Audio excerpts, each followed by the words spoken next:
अंतर्राष्ट्रीय मुद्रा कोष यानी आईएमएफ ने कहा है कि भारत में केंद्र और राज्य सरकारों पर कुल कर्ज का आंकड़ा भारत की जीडीपी की तुलना में 100% तक पहुंच सकता है। आईएमएफ ने चेतावनी जारी करते हुए कहा है कि लंबी अवधि में भारत को कर्ज चुकाने में दिक्कत हो सकती है। आईएमएफ ने कहा है कि जलवायु परिवर्तन के लक्ष्य को हासिल करने के लिए भारत को काफ़ी मात्रा में निवेश करना होगा, जिससे उसके कर्ज चुकाने में परेशानी हो सकती है।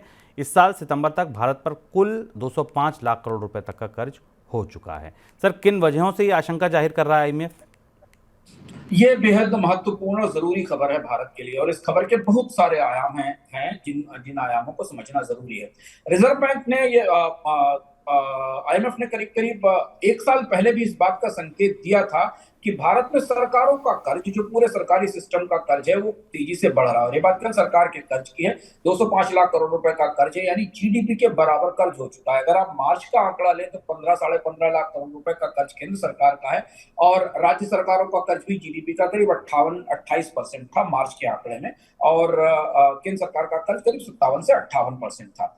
अब ये जिस स्थिति में भारत का कर्ज उसके जीडीपी के बराबर हो रहा है, यानी पूरी देश की अर्थव्यवस्था जितना उत्पादन करती है, उसका जितना मूल्य है, उतना कर्ज अकेले सरकारें लिए बैठी हुई हैं, केंद्र और राज्य सरकारें। ये बेहद चुनौतीपूर्ण और चिंताजनक परिस्थिति है, और उस वजह से भी महत्वपूर्ण है क्योंकि इस कर्ज को फाइनेंस करने के लिए भारत में निरंतर सेविंग्स चाहिए, क्योंकि इस कर्ज को चुकाने के लिए और इस कर्ज में निवेश करने के लिए बैंकों को और ज्यादा पैसा चाहिए।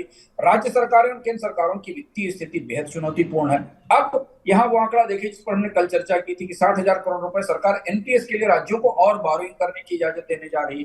पूरे कोविड के दौरान राज्यों से और ज्यादा बोरिंग करने के लिए कहा, केंद्र सरकार ने भी काफी बोरिंग की। अब यहाँ इस दौर में ये रिपोर्ट आई है जब ब्याज दरें और ऊंची हैं। इस समय सरकार के लिए भी 7 साढ़े 7% के आसपास, 7% के आसपास कर्ज उपलब्ध हो रहा है।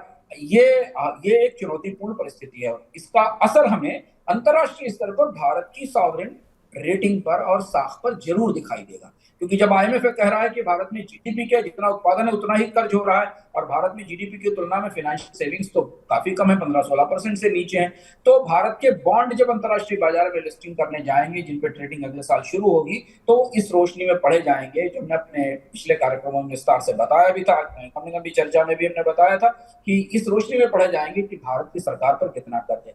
और अंतिम बात, ये सिर्फ सरकार का कर्ज है। वित्तीय सिस्टम में प्राइवेट कंपनियों का कर्ज, इंडिविजुअल्स पे लिया गया कर्ज, रिटेल लोन, अनसिक्योर्ड लोन, ये सब उससे बाहर है।